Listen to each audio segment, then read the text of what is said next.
On the news tonight, state government resolves land dispute between two communities in Ndokwa West local government area. Women in the state urge to support the policies and programs of the state government. Head of the Civil Service of the Federation reiterates her commitment to digitalization of ministries and agencies across the country. And abroad, Canadian Prime Minister says his country will restrict tariff-free import of cheap and foreign steel.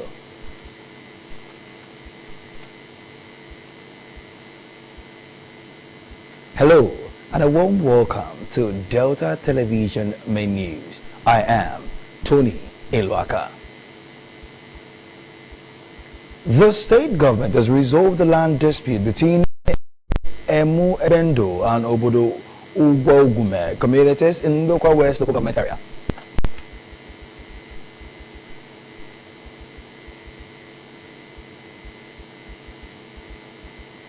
Women in the state have been called upon to support policies and programs of the state government, and the Umata Charity Foundation of the wife of the state governor, Deaconess Tobore Oborewori. The wife of the deputy governor, Ezinne Catherine Onyeme, made the call when she received members of a women's group, the Umodibo Cultural Forum Asaba, in her office. Violet Monye reports. Welcoming the group, which is made up of women from 5 states across the Niger, Ezinne Oyeme said she was elated that women could unite to promote their culture and traditions. The deputy governor's wife added that a union of women was a support to the family and the society, and enjoyed the women to support the renewed hope for more agenda of the state government for the betterment of the state and the country at large. And as women as well, when we come together, when women are together, we pray for family, we have this positive vibes that's happening progress. Earlier, the leader of the Umuadiwu Cultural Forum, Dr. Uju Ije, explained that the body was an association of Igbo women from across the Niger, a reputable group that reached out to the less privileged in the society.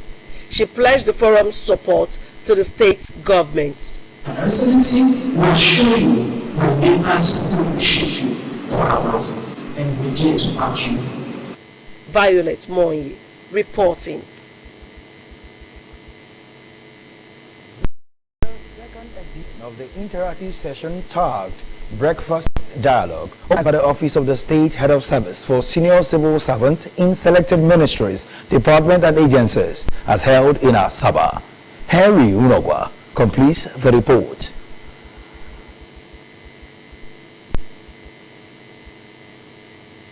The State Head of Service, Dr. Minim Oseji, who issued a communique after the meeting, expressed satisfaction with the first dialogue meeting, which coincided with her 100 days in office, adding that the dialogue meeting would hold in 4 batches for the various MDAs. She said it served as a reminder that much could be achieved if offices and MDAs work together for the good of the public service. Dr. Oseji noted that some of the decisions reached at the first dialogue meeting had been achieved and appreciated all that contributed to the success of the meeting. And we've learned so much about the topics under consideration, the issue of the pension reforms, as well as volunteerism, which is not very common.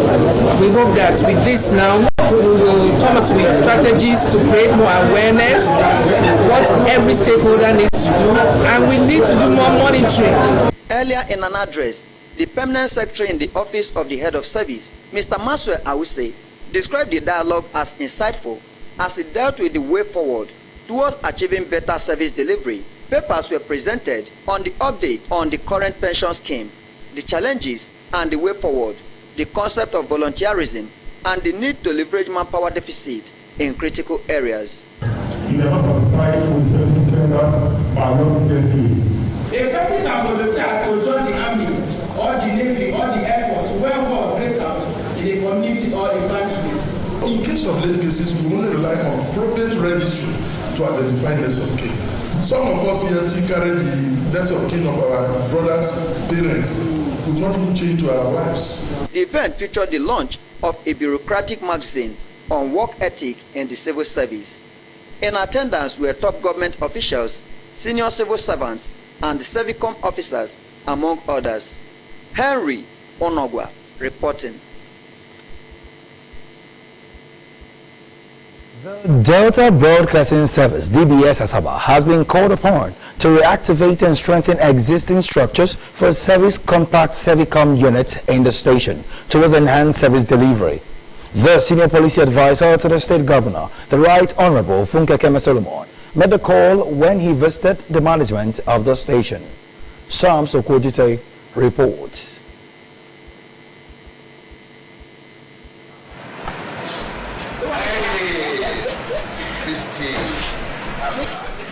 The Right Honorable Funke Keme Solomon noted that the DBS Asaba was a major frontline service delivery agent as it disseminated government policies and programs directly to the people who were the beneficiaries. He stressed the need for the relevant organs of government to render good and timely services in fairness and in honesty, positing that the bane of many societies was a lack of accountability in leadership. Honorable Solomon urged the DBS Asaba management to join hands with his office in entrenching reforms in all areas of service delivery in line with the moral agenda of the state government. So the way you give out information and disseminate the news will affect accessibility, will affect the acceptance otherwise of God and the people. So we are key. That's why broadcasting institutions are regarded as high-class classified agents. The general manager of the DBS Asaba, Mrs. Christine Jobome Metulu, thanked the senior policy advisor for his efforts at revamping Servicom structures across board, including the DBS Asaba, saying it had awakened the station's consciousness to the critical role it played in service delivery. Mrs. Jobome Metulu listed public-oriented programs currently running on the station's channels to include the Governor's Diaries, Orientation Panorama, and the Fourth Agenda. She pledged the station's commitment to consistently improving on its services to the government and the people of the state. It's important that we all buy into this message. Servicom has been relaunched in that broadcasting service today.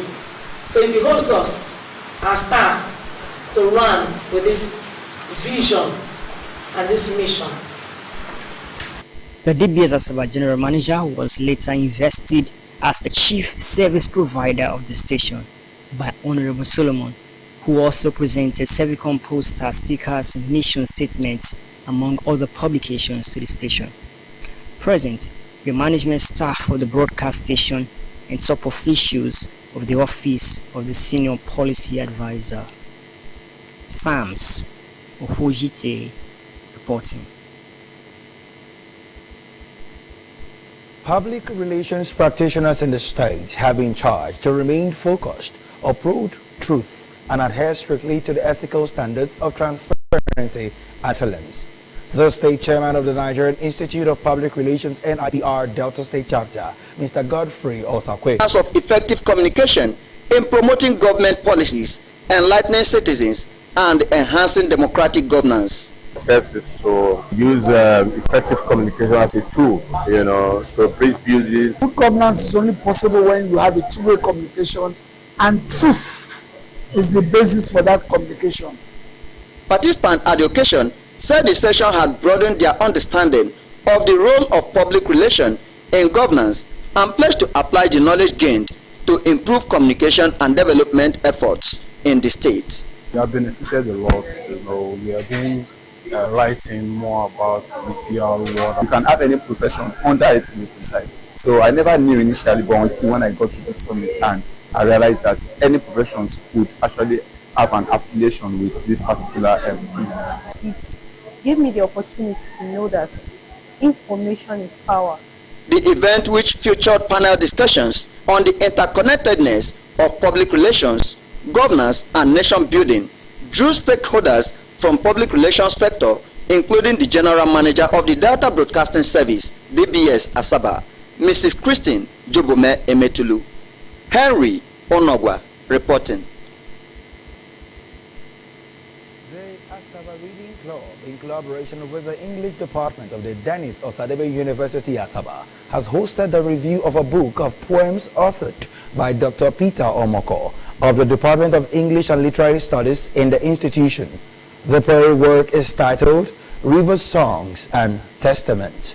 Valent Monye completes the report. Declaring the ceremony open, the chairman on the occasion and dean of the faculty of the English department, Professor Chimdi Madwagu, emphasized the importance of reading culture in the society.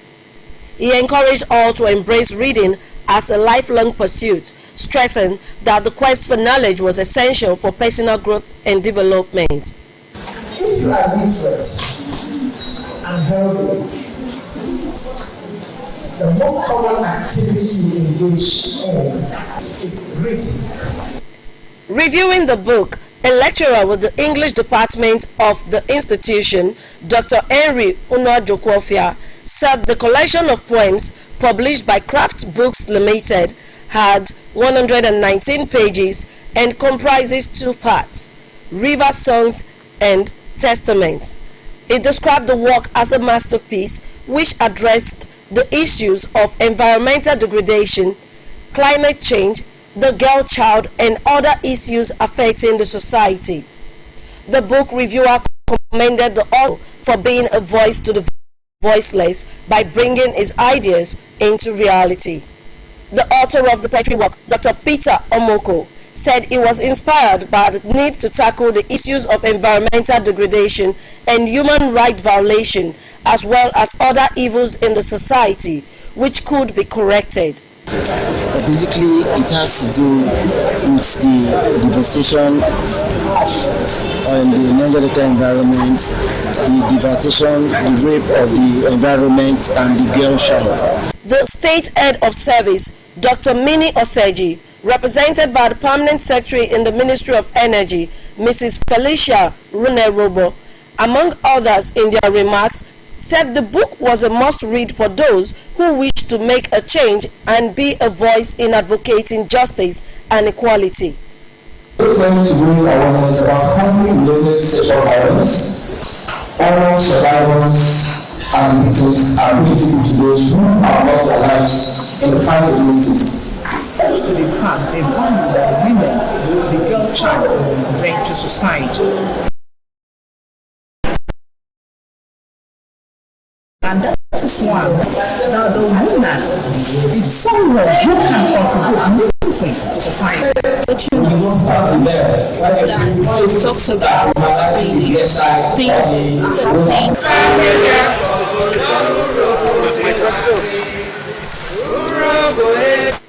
Olusegun Akbede congratulated the Asaba monarch on his ascension to the throne and appreciated his leadership strides in promoting socio-economic development and transforming the image of the Asaba Kingdom, citing improved security, electricity distribution, and socio-political consciousness in the Asaba Capital Territory.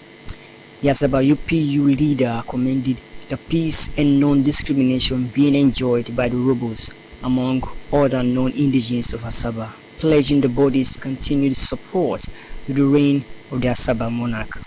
Father has gone to the express that is leading to Onitsha to see things for himself, either by delegation or by physical visit, because he wants the best for his people. I think it's something that has not been done by any person and have done. And Gogo is, well, as industrialists, people who trade day in and out, we are grateful for your good gesture to the society. The Asagba of Asaba, Professor Epiphany Azingi, explained that Asaba Kingdom being a state capital required a forward-looking approach to development. Hence, his proactive strategies at ensuring the welfare and security of it. The royal father noted that Asaba City, being a fast-growing city, had become a melting pot of cultures from across the country, urging all to continue to respect the culture of their host communities and sustain the existing peace. I want to thank you for the kind sentiments you've so far expressed about the quality of leadership that we continue to demonstrate in a very cosmopolitan, I dare say, environment. Sabah state capital certainly would not require a monarch in the mold of the monarchs of old. There should be change of narrative in many ways. The monarch, a senior advocate for Nigeria, SAN, canvassed unity, love, and peaceful coexistence that fostered development. Sams Ohojite reporting. The head of the Civil Service of the Federation, Mrs. Didi Esther Wilson-Jack, has reiterated her commitment to the deadline for the digitalization of ministries, departments and agencies across the country by December 31. She stated this during a courtesy visit to Nigeria's data center managed by Galaxy Backbone in Abuja. Speaking during the visit, Mrs. Wilson-Jack noted that her office would not relent in ensuring that all government offices were. Earlier, the Permanent Secretary of the Ministry of Communications, Innovation and Digital Economy, Alhaji Adeladan Olarinre, commended Mrs. Wilson-Jack for her continued support towards Nigeria's digital and infrastructural development.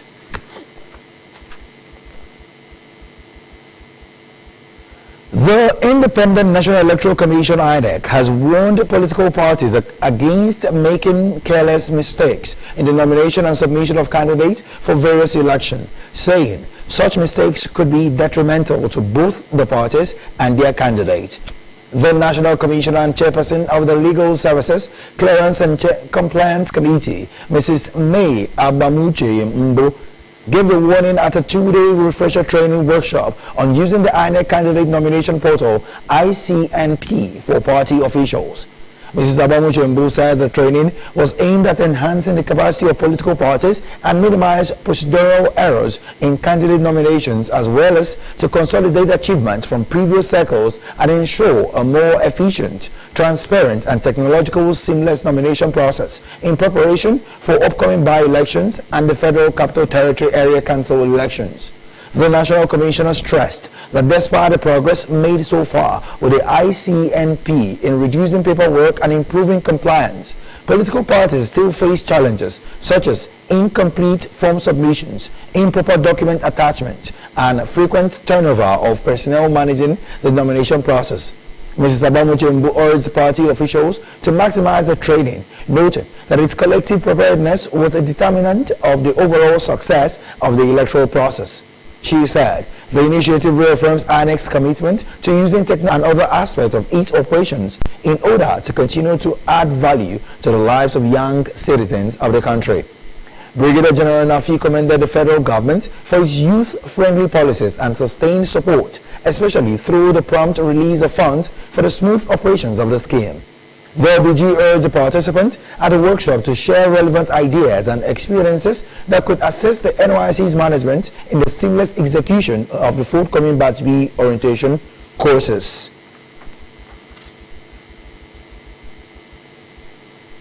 The Registrar of the Joint Admission and Matriculation Board JAMB, Professor Ishak Oloyede, has decried the alleged indiscriminate award of honorary degrees to individuals in and outside the country.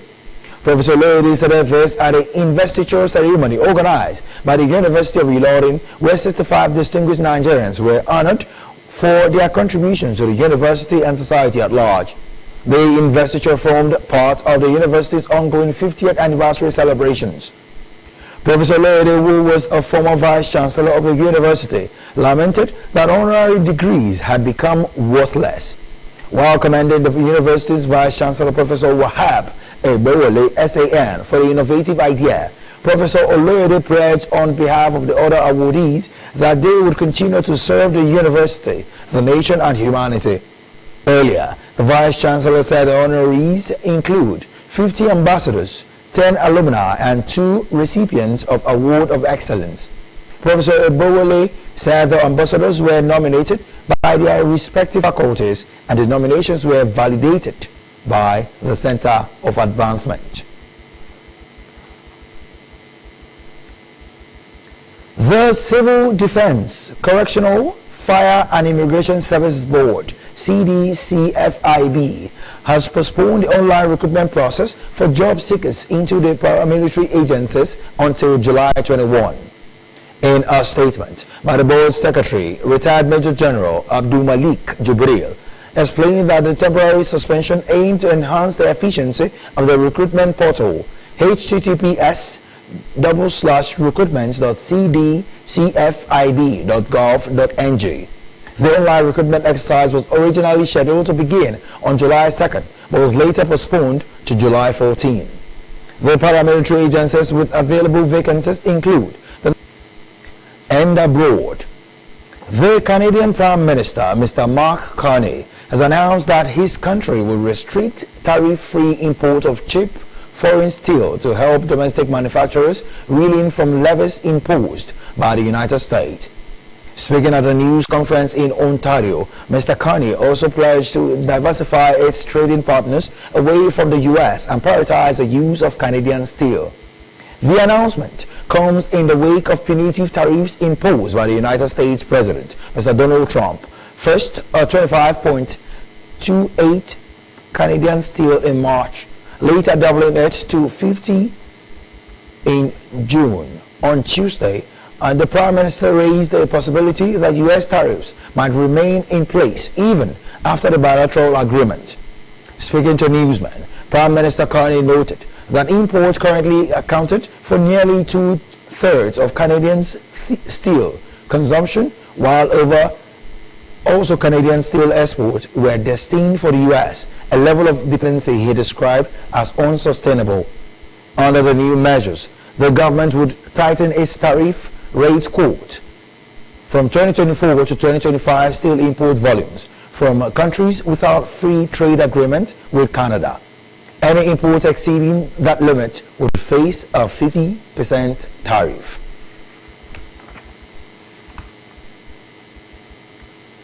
The Syrian interim president, Mr. Ahmed al-Sharia, has said it is his priority to protect the country's Druze citizens after Israel vowed to destroy government forces it accused of attacking members of the religious minority in Suwayda province. In his first televised statement since Israel's airstrikes on Damascus, Mr. al-Sharia also warned that Syrians were not afraid of war. Reports said the military was withdrawing from Suwayda under a ceasefire agreement with Druze leaders, but it was not clear whether that would hold. More than 350 people were reported to have been killed since sectarian clashes between Druze militias and Bedouin tribes erupted in the province on Sunday. And now to sport. Warri Wolves Football Club will be strengthened with the addition of more quality players ahead of its return to the Nigeria Professional Football League. The general manager, Warri Wolves Football Club of Warri, Mr. Neville Ambakadirimo, said this in an interview with journalists during the just concluded Nigerian National League Super 8 playoffs at the Stephen Keshi International Stadium, Asaba. Jude Aboyeke reports.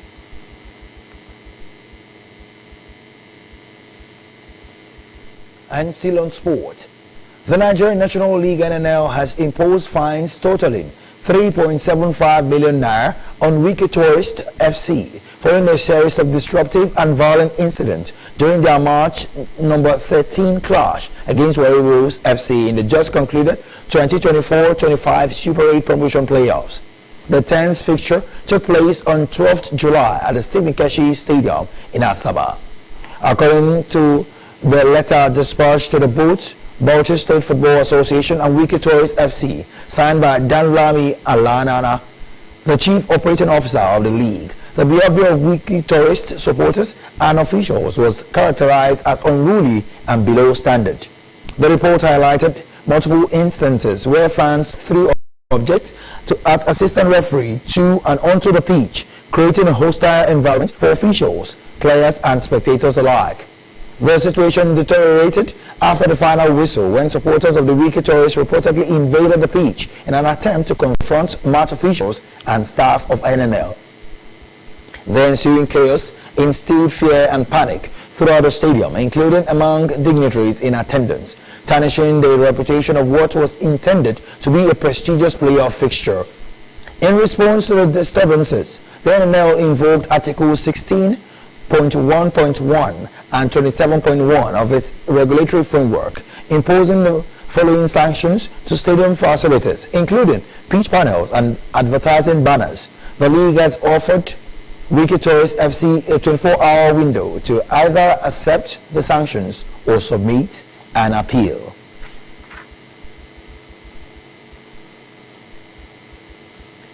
Ezinne Bridget Ofule believers had once again been reminded of the need to live impactful lives so that their good deeds will remain on the sand of time. Reverend Father Emmanuel Ofili gave the admonition at a service of songs at Emmanuel the Savior Catholic Church Asaba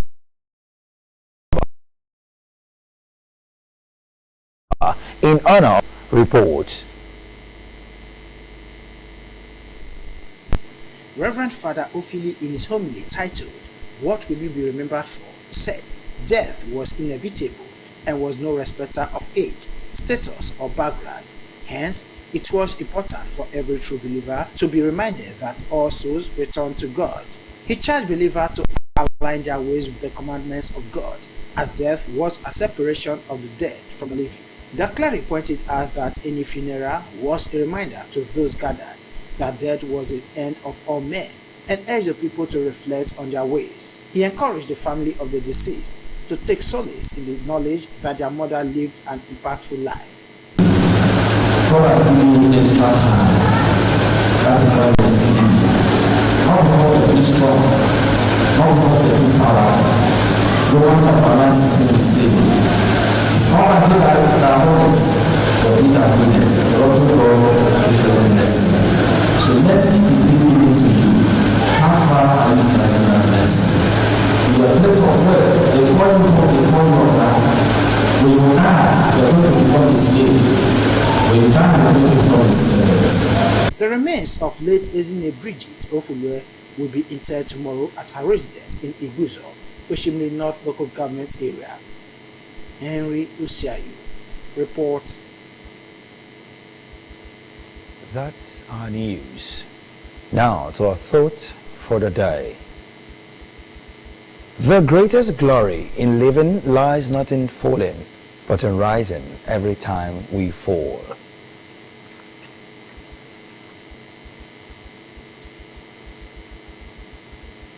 To end the Delta Television main news, here are the highlights. The state government has resolved the land dispute between Emuebendo and Obodo Ugwa Ugume communities in Ndoko West local government area at a meeting held in Asaba between the communities and Energia Limited. The state deputy governor, Simon Oyeme, said government was aware that there was a Supreme Court judgment concerning the land dispute between Emuebendo